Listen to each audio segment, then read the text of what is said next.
Well, good morning, everyone. I guess I was waiting for music to start.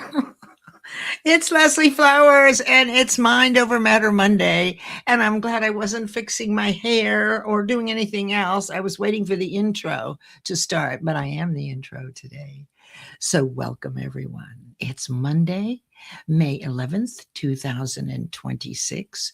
We're halfway through the second quarter. Can you imagine? Of 2026. It's a real honor to be the host of Mind Over Matter Mondays, where our mission is to bring in people who love personal growth and development, who are teaching it, have taught it, want to teach it. And we've learned that we have such a bevy of guest teachers with a very special teacher today. I can't wait for you to meet Dr. Melissa Robinson-Winemiller, but that'll be in a few minutes. And the purpose here is to provide conceptual understanding and practical application. What can we do right away to begin to affect changes in the way we think? Most all of us agree that the source of everything, physiology, brain, nervous system, begins with what we think and mind, which is a cellular vibration, unlike the brain, which is an organ, unlike the nerves, etc. So each week we meet here with a different guest teacher with a different angle at a different level of awareness, while you all are also absorbing all these wonderful different concepts. You're absorbing them a little by little to go from any confusion you might have had into clarity. And we don't take much action when we're not clear, right? So the whole idea is to present these things so that you get them, absorb them, you begin to apply them, and then you share them with other people. So let me turn on our wonderful comments and acknowledge you, the people who are here each week. We'll go tall and big. There we go. And I will scroll up so I can catch up here. So we actually start the show at 11. But one of the things that I love doing more than anything else is letting you know who you are for me. We all want to know how we show up. I show up better a lot of times than I think I do, right? So it's wonderful when I hear from you. And I will tell you that yesterday on Mother's Day, one of the people who typically comes here sent me the most beautiful message. No reason other than to acknowledge the work that I do and how it lifts so many people up. There's a very simple words, but when you hear them, when I heard that, I know and knew that who I am being every day, my authentic self, matches how you see me. And that's taken a lifetime. I don't mind telling you. So Josette Peloton is here. Hello, Josette. Josette is a new guest teacher. She's a woman with quite a story, and I look forward to her having a live podcast at some point, but I think she's way beyond that. She's omnipresent all over LinkedIn, very sweet and kind soul who's been through quite a bit, as have we all. It's all relative, of course, but then we come back more beautiful than ever before. And you have to wonder if the depth of the lows that we experience must, according to universal law, match the height of joy that you experience. And I say, yes, absolutely. There's the beautiful Jackie Hallberg. Hi, Jackie. On Monday nights at 9 o'clock, Jackie brings in a couple of fabulous guests live, 9 p.m. Eastern. She does a lot of different things. But what I love about Jackie is that she's a social worker. She works with reentry and also on the side does a lot of traveling. Jackie, you just amaze me that you have been to every state in the United States. And I stopped counting how many people from LinkedIn that you've met. So follow the people in this group. If you don't already, connect with them. Listen for the resonance in their comments. And today, please ask questions. The subject is empathy. And we haven't touched this subject precisely in this beautiful way. Now, I do know that Kimberly Lechnick, who is here, hi, Kimberly, also talks about empathy. And we have many people who know about different disciplines. I'm very excited about today's conversation. Kimberly, really looking forward to hearing your take, and everyone here. We all know what empathy is. And we have the most amazing Stephen Eng. Hello, Stephen. Stephen works in the library in New York. He comes to almost all of these shows. I am so grateful to you, Stephen. And he is very savvy about the book publishing world. And we need an expert. We need specialized knowledge.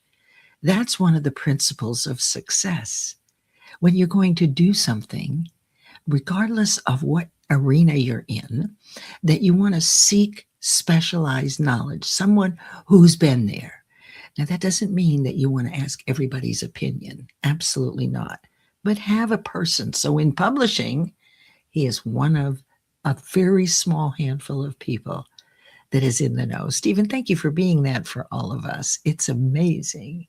Hello, Aaron Titsworth. Hi, you're a new friend, and I'm not sure where you're from. I hope you love today, Aaron, and that you make Mondays. You know, Mondays, we start out with very positive thinking. The world is bright. You should know that I'm a Sagittarius, and there's always optimism. No matter how low in my whole life, I could always see the other side and be optimistic. Not everybody can do this, but you can teach yourself to do this. That's part of the work we do. So, Aaron, thank you for being here. Rob Unger is here. Hi, Rob. So happy to have you here. A new friend and attendee. So on Mondays, we do Mind Over Matter Mondays. And Friday at 11 a.m. Eastern, I teach Think and Grow Rich. It's a study, principle, leadership, and universal laws. So you begin the week with what Kimberly calls bookends, with this to kind of get your cellular vibration up, and optimism and curiosity, and your mind is reeling in very positive ways and growing. And then at the end of the week, some principles and lessons to move into the weekend with a nice positive outlook. And I will tell you, there are some 40 live events that I post each Monday morning, very early Eastern, and you can partake. They're all live on LinkedIn, and many are live also on YouTube and, oh gosh, Facebook. And but the carousel keeps us here learning so that we save time and not jump around to different platforms when we have the best right here, don't we? You're in Denver, Rob. So happy that you're here. Well, that's a little early for you. Just a little bit. Hello, Renee Springer. So nice to meet you, and so happy that you're here. And we're doing very well here. And here's the wonderful Jason Forehand. Hi, Jason. So good to see you. He is a nonprofit. He is more than a nonprofit. He's the man. He runs TK Kitchens and HR for You. It's a nonprofit going into different countries, and also hopefully here in the United States, teaching children to build businesses based on cooking. And the results are amazing. Oh my goodness. And recently he published a cookbook, which many of the people here submitted recipes. So Jason, thanks so much for being here. And we have the beautiful Melanie Richards, 2 p.m. on Mondays. She has a wonderful live I'm Possible. It's so wonderful to see you, Melanie. I know you don't always get to get here at this time, so it's a special blessing for all of us today. Absolutely. And she will be a guest teacher, and her specialty is cultivating trust. That is going to be amazing. We must have about 40 or 45 different topics. So if you're here in the audience and you love teaching, it's something you've always wanted to do or that you've already been doing, you want to come up and teach your perspective on a particular personal development concept, let's do it. We can't know too much. Yes, they're amazing people in the room, and we're getting right up on. I got 2 minutes. That's perfect, and it's perfect for Adrienne Gergich, who is a huge supporter of this work. And let me see if I can move the. Whoopsie, whoopsie. There we go. There she is. She's up in New England. And Adrienne has two beautiful sides to her. The best side is that she's always a supporter to everyone. And thank you so much for being here. It always makes me happy to see your energy in the room. It really does. And let's see who else. We have Leanna Stock. Hi, Leanna. Leanna is here from Duluth, Minnesota. Leanna is a registered dietitian. She works with diabetes and also takes the most amazing pictures, which she posts quite often on LinkedIn. It's a nice balance. All right, let's see who else is here. Lauren Sermon is here. Hello, Lauren. Lauren has a brand new, well, not brand new. You should know it's new to me. 3:00 Friday afternoon, live with Lauren. And gosh, this last Friday was fabulous, Lauren. I didn't have a chance to tell you how fabulous it was. Oh, I just loved. In fact, I invited your guest to be a guest teacher. I was so impressed with him, and I can't think of his name right now, but impressed enough. And this is how I met our guest today, Dr. Melissa Robinson-Winemiller. And I'm going to call her Dr. Melissa. That's kind of the way I feel about her right now. So excited to have you here. Mark Tumar is here. NK is here. All right, let's see how we're doing. All right, I think we're just about, did I see Felipe? I did. I see the wonderful Felipe Cofino is here. Felipe is also a guest teacher. Felipe, let's get you on the schedule. Yeah, he was fabulous when he got here the last time. Oh my gosh. Everybody knows Felipe, and he's a top voice and has 3 shows. Two every other week shows and 1 monthly live show. And he's also an international best-selling children's author. How about that? All right, I think we're in good shape here, and we're sitting right at 11 o'clock. Let's see if I just don't want to miss anybody. Clay Gill. Absolutely. Thank you, Lauren. All right. That was awesome. All right, everybody. It's 11 o'clock. So I'm going to play the intro by the most amazing Soul Media Live Productions and Mr. Aaron Gibson. And then we will bring our wonderful guest teacher up from the studio where she's enjoying coffee, non-alcoholic mimosas, and croissants right now. We treat our people right as they take a few breaths before they come and meet you. All right, so let me go ahead and play our intro, which is lovely, and I'll be right back.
And we're back. And as I read this beautiful bio, I want Dr. Melissa to realize who she is for the world and how excited I am that she is here today. And I will bring her up here in just a moment. I'm going to close this off. Dr. Melissa Robinson-Winemiller isn't just talking about empathy in modern society. She's challenging leaders to use empathy as a strategic skill and not the weak afterthought many believe it to be. After her rising career in the music industry was cut short by cold, toxic leaders, Melissa set out to transform leadership as we know it by redefining the one element that most leaders miss: the actionable use of empathy. And today, she's an international best-selling author, editor's pick, TEDx speaker, EQ and empathy coach, and leading voice on emotional intelligence and empathy. And so let's bring her up without further ado. And there she is. Hello, hello. Hi, Leslie. Wow, you've got a fantastic audience. This is great. Oh, they are just lovely. And let me finish telling everyone about you. Hello, Renee Springer. So happy that you're here. Thank you for joining us. Um, Also, let's see. I wanted to share that your mission is to invite everyone to approach empathy as a strategic skill and catalyst for every human-centric action, not only for others, but also for ourselves, and to step up in the way the future leadership demands. That's a lot. So welcome to Mind Over Matter Mondays. These are the attendees there. These are people that you absolutely want to connect with. They are here every week as they can, and many do team replay. So tell us, what is it? So we're going to get into your background in just a minute, but what is it that made you choose, because you were a professional musician? Mm-hmm. So, yes, you had a toxic boss, right? Who was obviously without empathy. We all have had this happen to an extent. We've all left jobs. What is it about this one thing that was the turning point for you to move from one business into a completely different one? Would you mind sharing with us? No, not at all. So the thing that made this one in particular different is I was actually assaulted by one of my colleagues. After I took a teaching job, I had been in my spot less than a term. I was somewhere I didn't know. I was around people I didn't know. I'd left all support behind. And this person was actually known for doing this, but he assaulted me.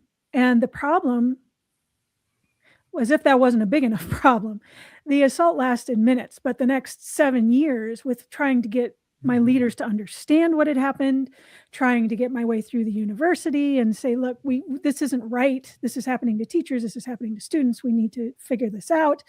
Being able to, say this is music, right? I was a musician. I was a French hornist. And the thing is I'm not saving lives. This is not surgery. This is not rocket science. This is music. This is a beautiful art form that for people that are in it have spent tens of thousands of hours to learn. And yet to treat people like this and just break them for no reason, because that's eventually what happened. I was so broken, I had to walk away. My mental health couldn't take it anymore. And then I was just kind of left because I'd been a musician since I was little. I started playing piano when I was 4. This is like all I'd ever known. So I spun out for a while, but then I just kept going back to the why. What is it that was missing? Can we pin down what it was? And can we teach it? Is this something that we can actually get other people to learn how to do? So I started a second doctorate in interdisciplinary leadership with my dissertation. I'm finishing it up now, and it's on empathy and leadership. And yeah, you can learn it and you can get better at it. And there is no reason for us to treat employees and others in these organizations in that way and break people just because. Oh no, I love it. I love it. And listen, everybody, this is your opportunity to ask our guest teacher any questions, and we have a great set of bullet points for you. So, Dr. Melissa, each week I spend time with each one of the guest teachers to explain the mission and the vision. And in your case, you have agency and you're a well known expert in your field. So we had our moments of speaking, with some of the intricacies, but what was the experience spending time with me and our working through how to present these elements of empathy in such a way that people will get them and can apply them quickly? What was that experience like for you? Well, the thing with empathy is really what it comes down to is understanding the perspective of the other. And I Mhm, know we're going to get into that, so I won't get into it too mhm, deep. mhm. But whenever I have the opportunity to sit down with someone and talk through it, that gives me another chance to understand someone else's perspective and how they understand it and how they integrate it and how they see it. So, getting to have that opportunity, especially with as much work that you do within mindfulness and personal development. This is, you're steeped in this, even if not necessarily by name. So getting to actually sit down with you and go through this was fantastic. And it dovetails right into what I do. Excellent, excellent. All right. So I'm going to put these up here and I'm going to bring in our PowerPoint. Let's get started, shall we? Yeah. All right, everybody. Okay, let me see. I want to fix this in such a way. I think I can turn that off and I can do this. Look at that. All right. So this is us. And I love your colors, by the way. And so I grabbed orange today. A little matchy matchy, right? Perfect.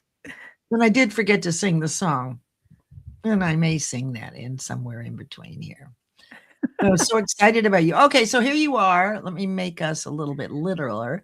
So, what are we looking at here? This reminds me of marching band and my kids. Do tell us what we're seeing here and tell us about you, things that we would not gather. And you've already begun by speaking that you were in a professional musician. Yeah. So, So what are we the looking at? that black and white one up in the top corner, I actually won my first solo competition when I was 14. Oh my gosh. So I got to play with an orchestra. I played the Strauss Horn Concerto. So that black and white photo is my very first PR photo from a very long time ago.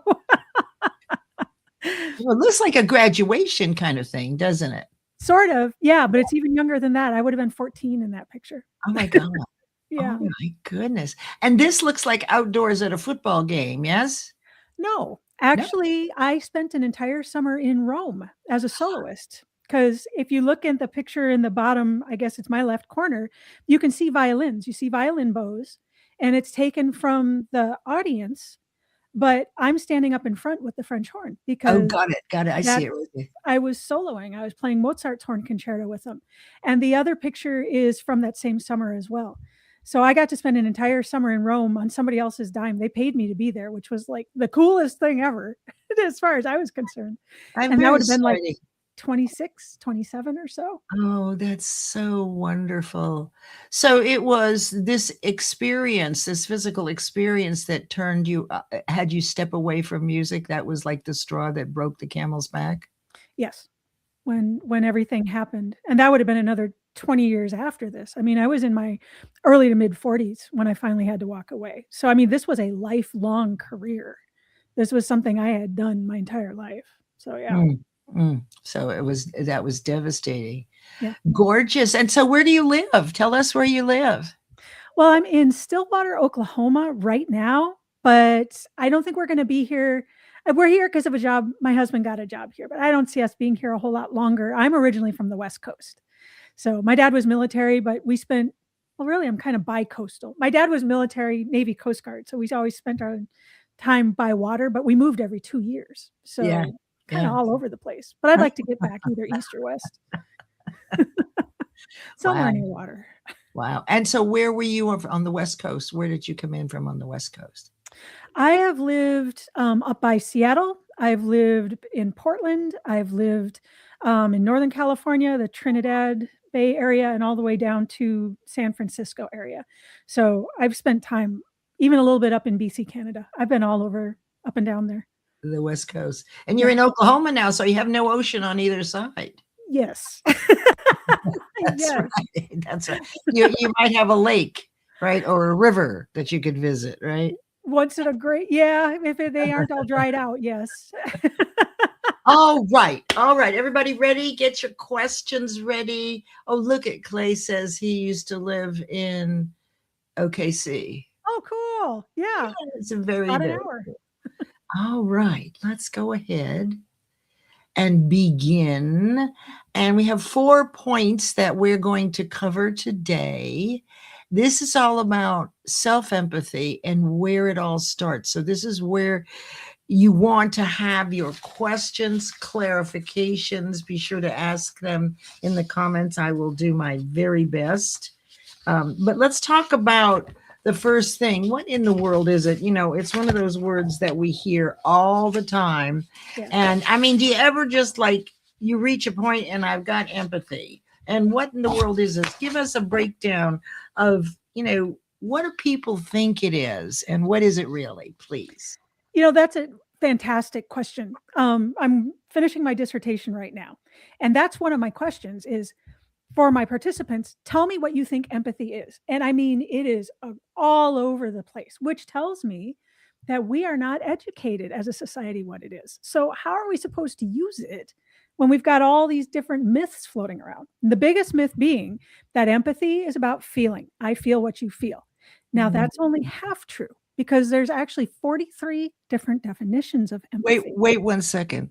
Hey, you guys in the audience. Hey, Lisa Fevick, put in there what you think empathy is. Give us a sentence, right? And this will be confidential. It will only be on YouTube forever.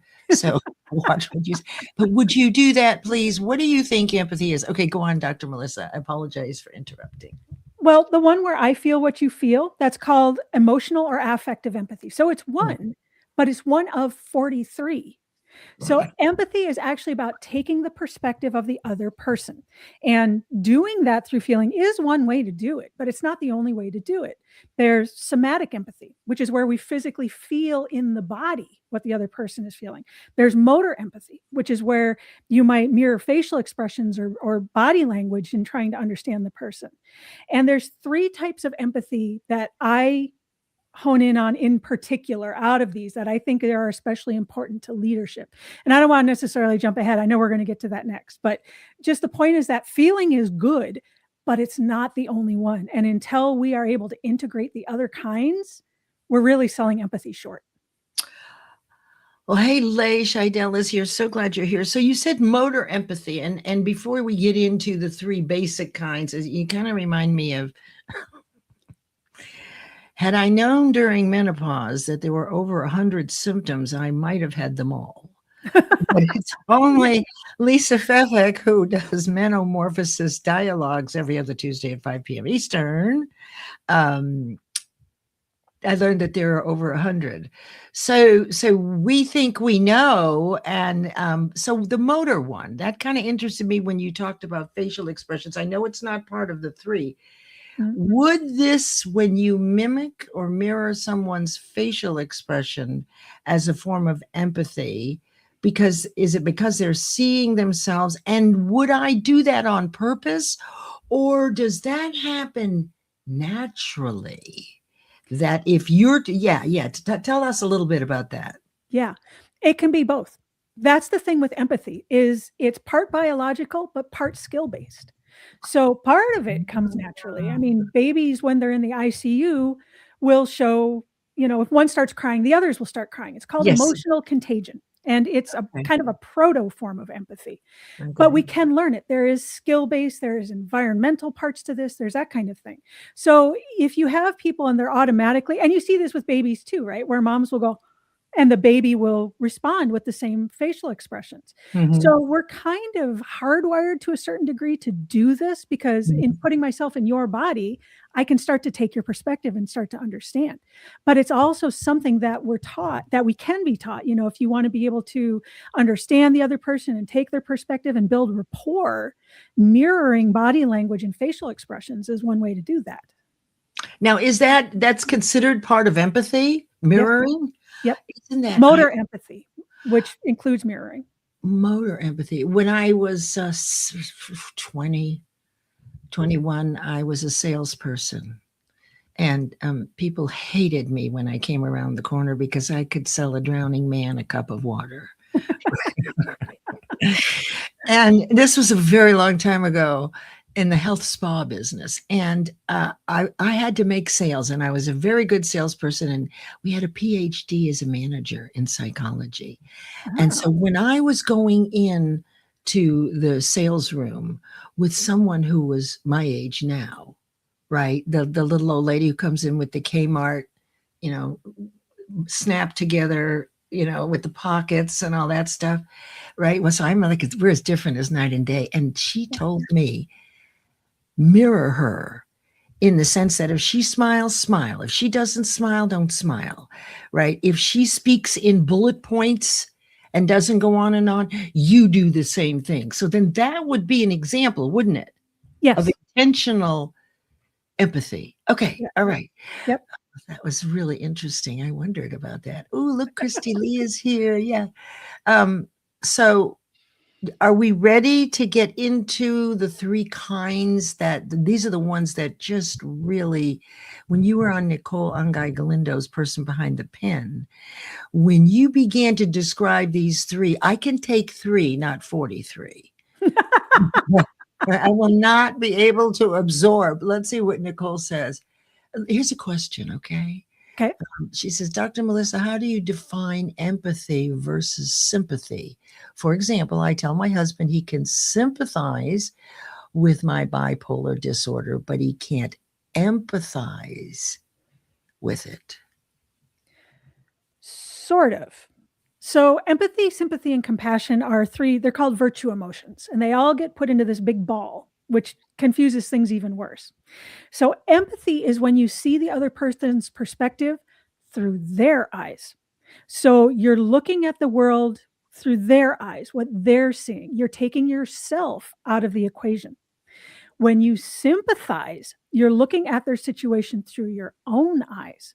And the problem there is because you're looking at it through whatever baggage you're bringing with you, you're automatically comparing the two. You don't mean to do it. It's just what happens. Right. And the problem with comparison is that leads to judgment. This is better than this. This is worse than this. This is something else. And judgment and empathy cannot exist in the same space. Oh, I love that. That's a keeper. And it's like faith and fear can't exist in the same space. Right. Judgment, you being empathetic,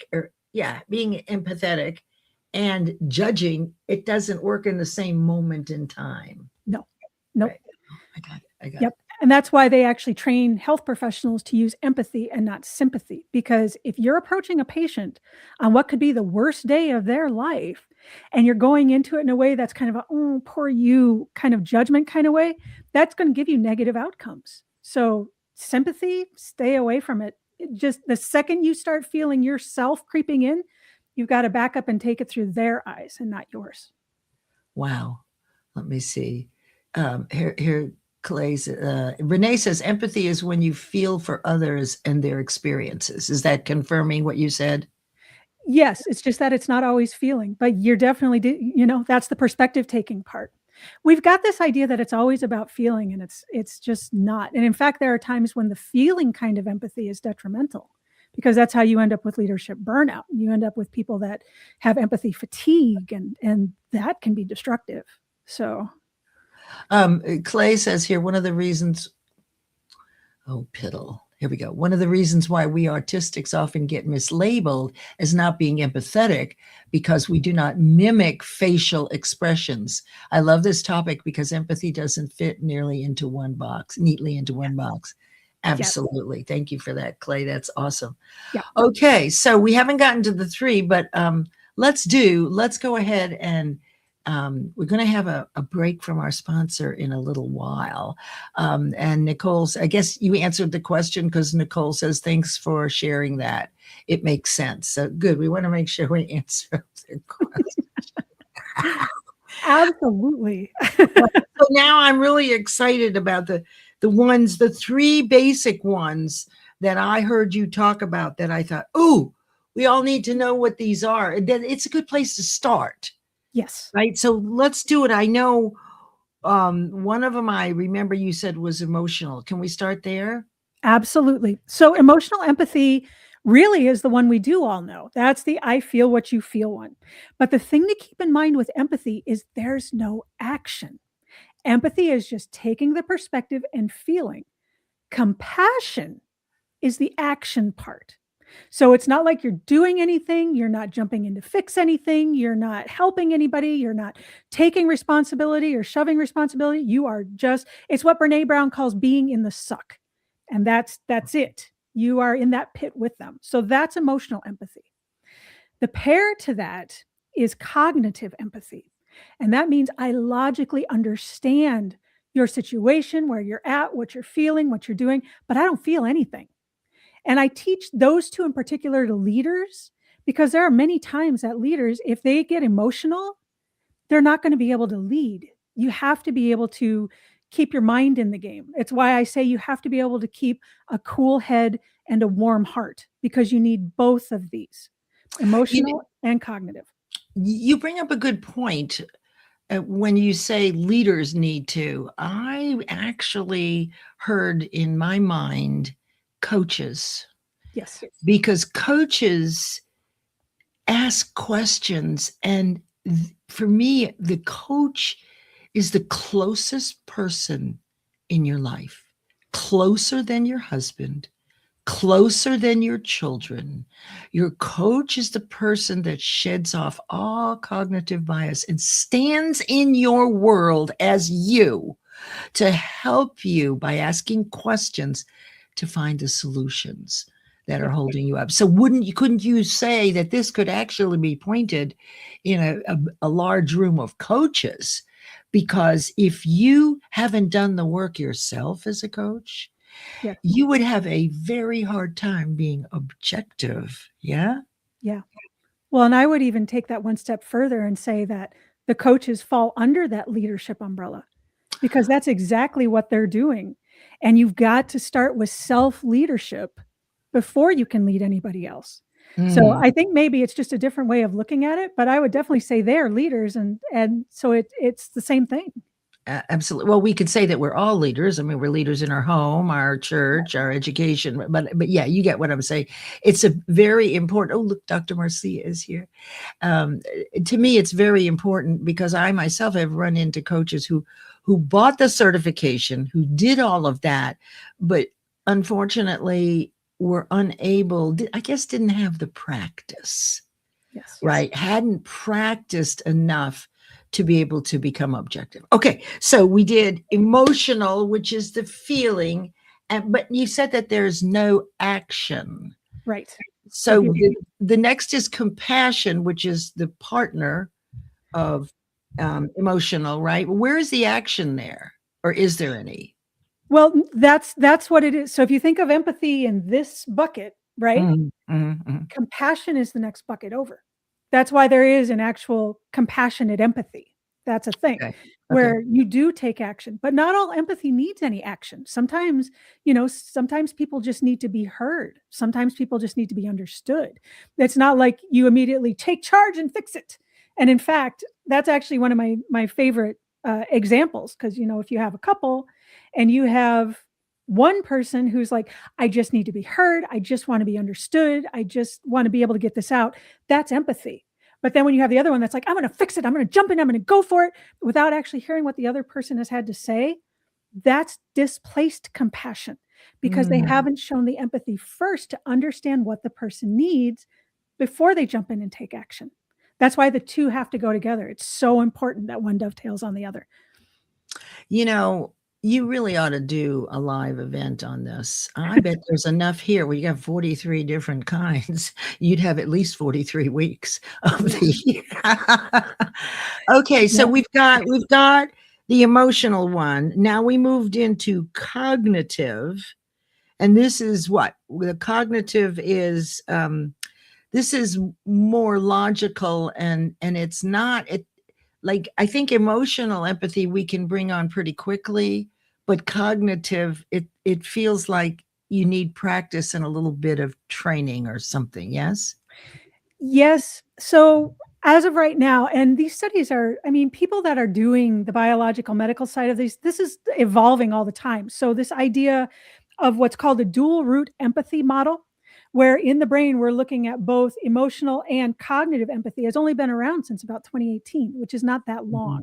mhm. But the idea is that the emotional empathy is fast, it's biological, it's hardwired. Cognitive empathy is a lot slower. It goes through iterations in the brain. It actually creates, a space where you're thinking about this. This is why it's called dual root model, because it takes two different roots through the brain. So the idea is that in order to really be able to get the best out of each, the two have to go together. Got it. Got it. Yeah. Awesome. Awesome. All right. So we've got emotional, cognitive, and what's the third one? Because I can't figure out which one it is, but there is something missing here. So tell us what the third one is. Self-empathy. Yes. We miss that so much. And the thing is if you cannot, it's like pretty much everything else. If you cannot have empathy for yourself, you can't have it for anybody else. And the leaders that I work with, usually they're very driven, they're very ambitious, they're very, they want it. They got in that position because they do the biggest contracts, they make the biggest sales, they've got the best things going on. But because of that, they're not always trained as leaders. And Mm. unfortunately, that means they'll get to that position and imposter syndrome will step in and they'll be like, oh gosh, I can't do this. I'm not a leader. I don't know what to do. I'm completely overwhelmed with this. I don't know where to begin. And the self-empathy goes out the door. And then you end up with leaders with burnout and empathy fatigue and substance abuse problems and family problems. And it's because they're not showing empathy to themselves first. And how I hear you. Okay, so I'm empathetic. Perfect. Then I we're on the right totally track. hear what you're saying. I totally get it. But it doesn't feel like a place that I want to go naturally. I'm pretty good with empathizing and all of that with all of you and everybody else. Mhm. But you think that maybe it's missed is because, I mean, how to approach it without scaring yourself. I think it was somebody said something, oh, scary to me. Oh, that was about a coach that Rob Unger was speaking about. But so are we going to get into how we begin to, uh-oh, hear me? Yes, Uh-oh. there she is. All right. Yes. I'm like willing it. I'm like, okay, we got this. We're good. Isn't Yeah, we're here. technology We're here. It's just probably my computer. Yes, yes. So did you hear what I had asked you? I think you were Were asking you me able to about hear? how we employ self-empathy, right? Well, yeah, and it's like where do we begin? Are we not really ready to get there? Like, give us an example of somebody who is maybe discovering their, oh, well, that's the fourth one. You go ahead, because I'm trying to think of, I want to try to understand maybe why we resist it. And it seems to me that the other two, which are emotional and cognitive, and we talked about this a little bit, Mhm. sit on top of self-empathy. So if you it's like that's the given, that self-empathy is the foundation, it's the root to the system. And Yes. then on top of that is emotional, the ability to apply or employ those. So what are your thoughts about that relationship between self-empathy as the seedbed of the other two, considering that the emotional one you got anyway, right? You've had that as a baby, but it's the cognitive one I feel like is so important to have the self-empathy. Am I in the right arena? Yes. Yes. Part of it is the way we're educated here in this country. Different countries view empathy differently. And there are some countries that actually teach it as part of their education system. So if you're thinking like the Norse countries, right? Denmark, Sweden, Iceland, Finland, Norway, countries that are always in the Gallup polls top 5 happiest nations, since like the Nixon administration. They teach empathy in their schools. It's called social emotional learning. We've taken that term here in this country, but we've kind of twisted it around, so it's not exactly what they do. But they teach things like empathy starting from the time these kids are 6 until they're 16. We aren't educated in that. So the idea of something like self-empathy, maybe it's something you have when you're younger, but it becomes kind of glossed over. I mean, we don't even have a solid definition that anybody that I know of. I mean, speak up if someone else has, but I lived all over the country, 2 years here, 2 years there, and I don't think I heard the word empathy brought up once during my education. So, I think Well, that's part of it. That kind of goes along with conventional teaching. Mhm. Because, you say it's new recently, but it's been studied longer than new. It's been studied for a while, I would assume, yes? Right. The dual root model of empathy, that's a fairly new theory, but empathy itself goes back to about, as a word, when they actually put a word to it, started about 1909, 1910. Now, see, and mine started right around 1900 with Thomas Troward. And yet neither is empathy, nor is how the mind works part of conventional training yet. Yes. That is the problem I see, because then you have people going through and getting degrees in psychology and therapy and all that, but without understanding this bit, which is mind, and how the mind works. How do you offer a practical application? I mean, we can say that the brain does this and it causes these things, but we as intellectual cognitive beings want to know, what do we do to make changes? Yes. Right? And so you have to understand the mind part, and I think this is part of it, don't you think? Yeah, absolutely.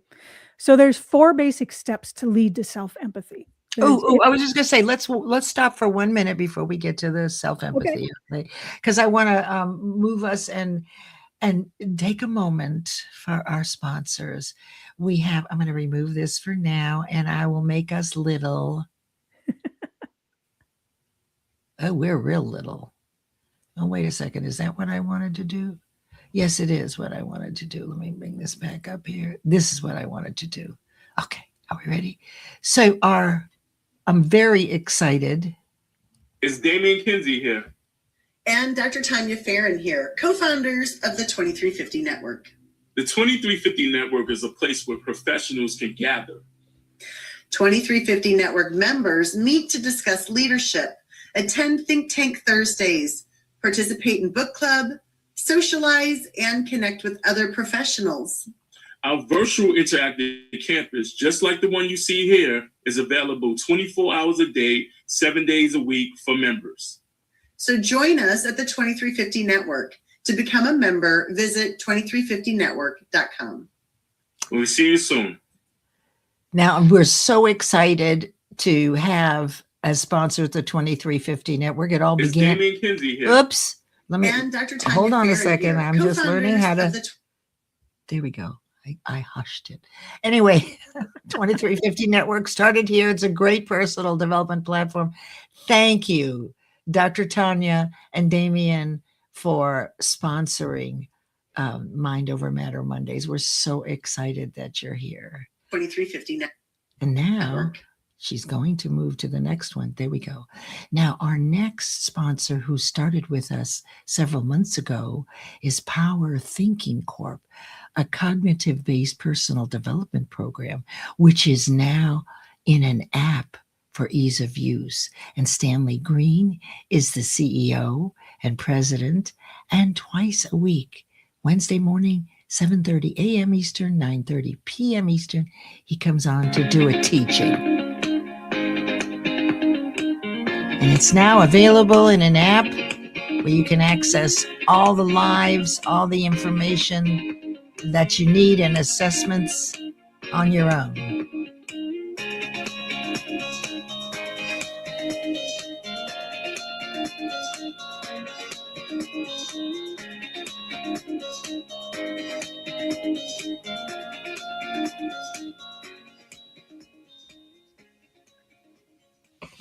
Excellent, excellent. We are so happy. Let's see. Ooh, that just took you away. Let's bring you back. There we go. Ah, I hit the wrong thing. So the sponsors are what helps keep this program going every week. These are people that have been in support and that we all support. We know the kind of work they're doing. It's lifting other people up first and foremost. And then we all rise along as we lift others up. So back to you, Dr. Melissa.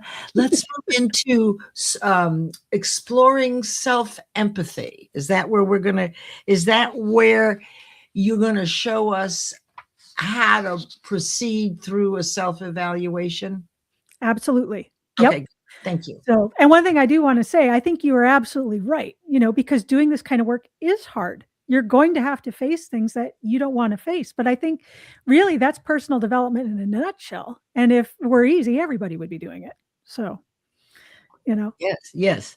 So now you told me we had such a great conversation. I tell you, the best part is spending about an hour with every one of the guest teachers, a few days before, because it allows me to understand their work enough to ask some intelligent questions, because there are subjects here. Like this subject was new to me.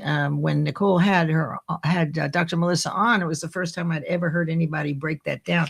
Not to say that I hadn't been exposed to it, but I wasn't ready for it. Are you ready for it now? In this audience, is this resonating with you? You heard the 3 types, which are emotional, fast, and feeling. You heard the cognitive, which is slower and takes practice. And then the underpinning, which is self-empathy, right? Which is really starting there, if you can, beyond emotional. So now, do you want to know what the 4 steps are to discover your own level of self-empathy and to kind of take a look in that? Are you ready for that? Let's have some hearts, some applause, some comments that say, yes, I'm ready. And look, if you're not ready, you can listen to this again and we will have you back. I'm sure we'll get into this a little deeper. So please, let's do this thing. All right. So 4 steps to self-empathy. The first and possibly the most important is self-observation. But here's the trick. Empathy and judgment cannot exist in the same space, and that includes self-empathy. So when you do this, you have to be what I call critical, not caring. And that means that you're looking at it like a computer. You're looking at patterns, you're crunching data, but you're not putting emotional judgment on it. And that's hard to do. It gets better with practice, but the second you put judgment on top of it, oh my God, I was so stupid. How could I have done that? Well, that was a boneheaded move. The second that happens, empathy goes out the door. So you've got to try and remain critical, not caring, and take kind of a bird's eye view of what's happening. It also means that you can't shy away from things. You can't gloss over things. You're going to have to actually take a very detailed, critical eye, but not judgmental. And I want to just say one thing to all of you. We've been working together a long time. Faith and fear, criticism and empathy. One is conscious, less powerful, and positive. And the override, the default, is typically the negative, questioning, second guessing through negative experiences. It's not like you weren't criticized. So one is automatic and reactive from the subconscious. It's the same thing as the feeling that you're talking about. That is exactly, boy, this is clearing up for me, because the emotional is fast. It's the cognitive, your conscious awareness that you have to practice to outweigh and recognize what's happening in the moment. And that's what makes you a metacognitive. Anyway, that's another whole subject, but okay. Yeah. So the first one is self-observation. Take it away, my friend. Yes. Second one is self-reflection. So this is you're turning the lens inward and you're asking why. Okay, I was in this meeting and this one guy just rubbed me the wrong way and I screamed at everybody. Okay, self-observation, this is what happened. You don't go, oh my God, I was such a bonehead for doing this in the meeting and everybody clammed up. You just say, okay, this is what happened. Self-reflection. Why did this happen? Why did this guy trigger me? What's going on that caused this to come up to the surface just then? You know, because this guy, every time he walks in the room, I just want to throw something at him. Why? What's going on with this? So lenses turned inward. You're saying, how is this affecting me? Step 3 is self-awareness. Now you turn the lens outward. You have an awareness of the world. How is what I'm doing affecting the rest of the world? Well, when I screamed at the room, everybody shut down. Nobody wanted to talk to me. And now I can't figure out why nobody wants to give me their ideas for better innovation, for better efficiencies, for everybody is tiptoeing on eggshells. This is the awareness part, that this is the result of what happened. So now once you've observed, you've reflected to try and get a better idea on it. You've become aware of how you're impacting the world. Now you can practice self-compassion. And this is the action part. What do I do with this next time? How do I avoid this? How do I keep from, well, the reason why this guy ticks me off so bad is because he always sits there with his arms crossed and doesn't want to listen. Well, but why am I letting that affect me? Self-compassion says, okay, that may not have been the best response. And I need to be more compassionate with myself and understanding that this is what's going to happen, but I can override that and be a better leader by actually leading myself first and saying, I'm not going to let that trigger me. Maybe he's just cold. Maybe his arms are crossed because he's cold. Maybe he's having trouble at home. Maybe, who knows? I'm going to lead the best I can and keep that out of the way. So those are the 4 steps. I got that now on this last one. Or they might remind you of your father. Yep. Your mother. I remember, I've got to tell you this story. This is really a good example of this. When I first started teaching Think and Grow Rich, it was in person, 8 weeks. Everybody would meet every week.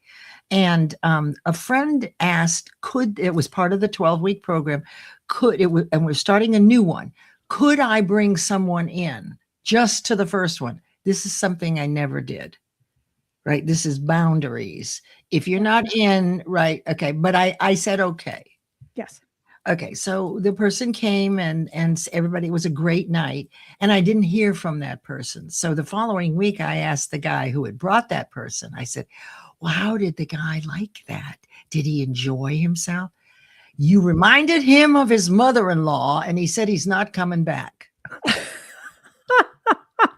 Like you had any power over that at all. Right. But isn't it interesting? Now, I'm not going to change anything, but it shows you that the biases we have, the beliefs, those automatic reaction that he had, he saw me and heard me, and whatever I did triggered him, and he doesn't like his mother-in-law. So, but he's unaware of it. Right. So this plays into this. So now I understand. Of course, I'm not going to change the way I am. You know, that's just too bad for him. So sad until he wasn't ready. But at the time I thought, well, there's nothing I can do about that. Yes. So, yeah. So what's another example? Oh, did I see Russ is here? Hey, Russ Hedge. So glad you're here. And Russ has several live shows during the week that are available to all of you. Just look at the carousel that's featured on my page. So what else do we need to know about those 4? Do you recommend that we literally, in a journal, write down those 4 steps and kind of catch ourselves? Because this doesn't happen all the time, right? It's kind of catch can when you're in business and you're in a difficult situation and you feel yourself getting triggered. Yeah. Right. I mean, I would want to document it if I caught it, so that I could take it through the paces. What are your thoughts as far as, yes, this is where you start, but how would you continue? Because it's through the continuous evaluation using these 4 points that you'll actually make a shift in the way you're thinking, and it will take less time for you to shut down that trigger, right? And to let the cognitive empathy take over where the emotional empathy, gosh, I just love this. I learned so much from you. Isn't this great, you guys? Oh, hey, Dr. Marcia. I'm so glad. Dr. Marcia has a show 7 on Tuesday, 7 p.m. Eastern at night, The Leader in You and Leading with Light, a beautiful show on Tuesdays. So is that a fair, I mean, how then, what would be a way to continue? Would it be to pick a time each day, or just make a note to yourself that this happened and jot down a few words? How would you turn this into something you could do consistently? So the way, and this comes from my musical background, right? Because practice doesn't make perfect, practice makes permanent, which means you need to practice things correctly if you want to be able to do them correctly. So the way I work with my people is we add one step each week. Week 1, I just want you to observe. I want you to get used to stepping back and being non-judgmental. And I love the idea of writing. Actually, if there's like an ideal way to do it, it's fantastic. But a lot of my leaders don't have that kind of time. So I just have them dictated, like a applaud AI or that sort of thing. Get it out, because even by saying the words, you're practicing it. You're practicing seeing these things and grabbing these things and hitting them in real time. And that's the other thing. If you're dictating them, you could be walking back from that meeting and like hitting it, and then AI will transcribe it. So it keeps it super fast and easy. Week 2, now we take those things and we start to be able to self-reflect. And the funny thing is because after people have been doing it for about a week, they're already starting to pick up on patterns. Well, every time Bob walks in the room, I want to throw a pie at his face, Okay, well then let's do some self-reflection on Bob, because this is obviously a pattern, and so that's week 2. Week 3, we can start to look at this self-awareness. Well, I blew up in 3 meetings this week and I don't understand why my people don't want to talk to me. Okay, we've reflected on that. Now, how is this awareness? How is this in the world? Which means that by week 4, we've already kind of sussed through all of this. And if they've done it, and they've done that every week for a month, pretty soon they can start to do what I call micro meditations, which means you can be walking down the hall and like, okay, 1, 2, 3, 4. I see step 1, I see step 2, I see, because there are these patterns. And once you start to get a hold of these patterns, you start to see, okay, I know how to fix that already. Okay, I already have that tool in my basket. I know what I can do with that. So that's how I approach it. No, I love that, because it's really consistent repetition in spaced intervals. It's actually how you change your body, your brain. It actually sets up the chemical cocktail for new neural pathways. Yeah. It changes the way your body feels, the spring in your step, your nervous system. Doing that is how my programs work. That's why we do this every week, because the pattern is instilled and it becomes reactive instead of new. And you get really, because when you, it's really funny when you take a look at the impact on other people, because when you lose your temper, you really don't care. Right in that moment, but you want to care. And when you are blindsided, right, that's a great one to take a look at. I could tell you one quick story. When I was studying with Bob Proctor in 2008, in a big audience in a ballroom, and Curtis Sliwa, who was the head of the Red Berets, or where they call them in New York. Like the Guardian Angels? Yes. Thank you very much. Thank you. The Guardian Angels. Well, anyway, they had him as a speaker. And I was sitting down below, about halfway across the ballroom. So as he spoke, the noise and the decibel of his voice flowed straight over me and down. And he started yelling the whole time. And, well, all of a sudden I had this physical reaction. My father yelled a lot, and it shut me down. All of a sudden, I felt like this little girl in the middle of the room, and I'm watching this happen. Everything else got quiet. But you know what, Dr. Melissa? I finally was able to wake up and realize what was happening. But it was reactive. I had no idea it was coming, but just that pattern of that yelling, right? And so I was able to go back and, okay, this is because my dad always yelled and it was negative. That's a pretty good example, yes? Yeah, it is. Exactly. Because that emotional side kicked in, and the only way to combat that is through the cognitive, and it is slower and it isn't as powerful, just like you said, but it is a habit and a skill that you can learn and instill. It just takes time and practice.